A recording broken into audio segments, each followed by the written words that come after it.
Esto se conoce en general como toyotismo y plantea esa cuestión específica. Tener limitadas las inversiones improductivas y producir en función de la demanda del momento. ¿Cuál es la crisis del fenómeno japonés? Ellos hablan de que se produce a partir del 91 hasta el 2001 lo que ellos definen como una década perdida. En esa década perdida se producen como esa burbuja financiera y una burbuja inmobiliaria. Existen claras muestras de, si puedo voy a agregar también uno de esos cuadros. Todos estos materiales voy a tratar de poner en el Classroom, si no hoy, mañana o pasado seguramente, no se hagan problemas. Pero lo que va a hacer es, ese periodo deja de crecer. Piensen ustedes que es un país que va a crecer a tasas, como ahora dicen tasas chinas, en esa época se hablaban de tasas japonesas o tasas asiáticas, que eran tasas muy altas de crecimiento anual.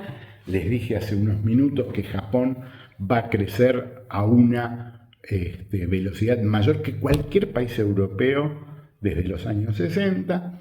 Bueno, eso se empieza a ralentizar, se empieza a lentificar, no se dice, pero digo para que se entienda, más o menos en ese periodo, desde el 86 hasta el 91 es como que se empieza a frenar ese rápido impulso y a partir del año 91 se produce esa cuestión, ya empezaba a hacer las finanzas y el rubro inmobiliario crecen de una manera ajena al crecimiento que se venía desarrollando hasta ese momento. Y ahí se explica básicamente por la caída de la tasa de ganancia que tenía hasta ese momento. También se produce un fenómeno, si quieren, complementario, que es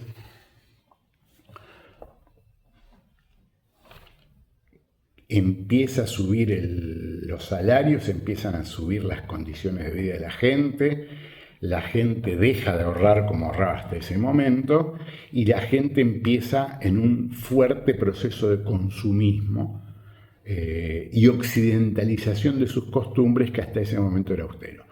Estas son las explicaciones más tradicionales y más comunes y más habituales. Yo tengo una impresión que es que por algún motivo habría que ver y habría que pensar que en el momento que empieza a crecer China, que es entre los 80 y los 90, y gran parte de las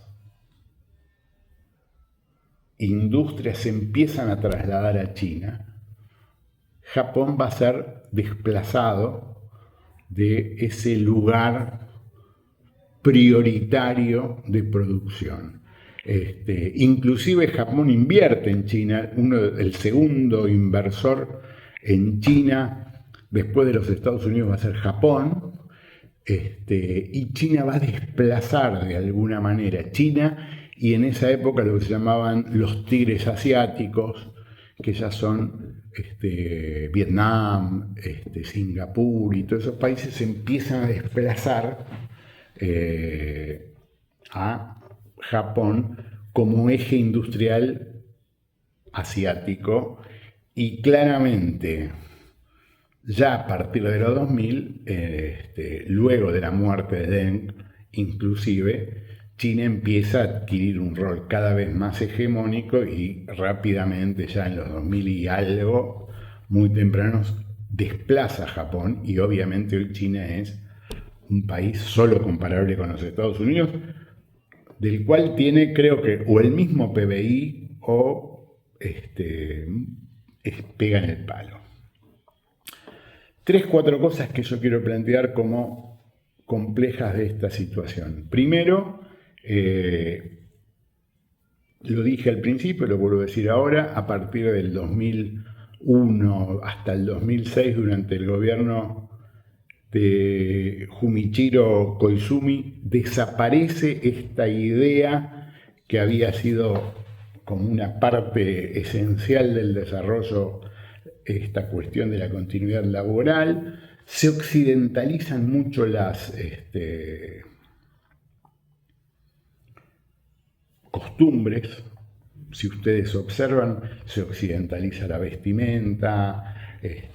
Japón hoy es un lugar muy parecido, me parece, por lo menos desde el punto de vista urbanístico y de la construcción y ese tipo de cosas, muy parecido a cualquier capital del mundo occidental. Va a tener un fuerte desarrollo muy localista Japón desde el punto de vista cultural en la segunda mitad del siglo XX.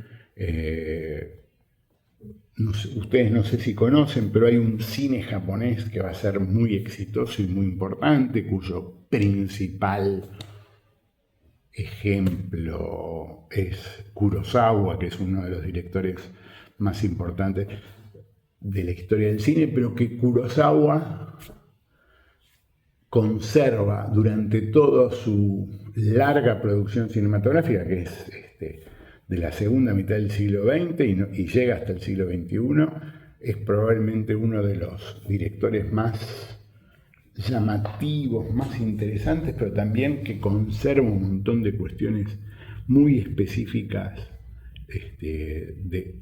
de su cultura tradicional convertida en cinematografía, pero también ustedes saben que la cultura gráfica japonesa va a ser importante, la literatura japonesa se convierte en una literatura universal,